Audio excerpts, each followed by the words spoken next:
Hey guys, in this video, I'll show you how you can fix Valorant stuck on loading screen. Alright, so let's begin with the video.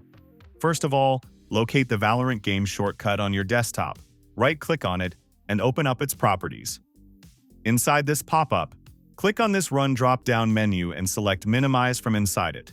After that, go to the Compatibility tab, checkmark the Run as an administrator box, and save the settings. Once you have done that, open the search menu from the bottom of the screen and search for Windows features.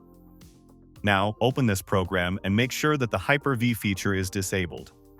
After that, go to the virtual machine platform in Windows Hypervisor and disable it. Then press the M key and make sure that the Microsoft Defender feature is also turned off. Now, save the settings and open Run by right-clicking on the Windows icon. Type in ncpa.cpl and give it a go. Inside this window, open your Wi-Fi adapter properties, access the IPv4 properties, and change the DNS to this custom Google DNS. Now, save everything. Run command prompt as an administrator. And use the commands sc space delete space vgc and sc space delete space vgk. Now, restart your PC and open the File Explorer.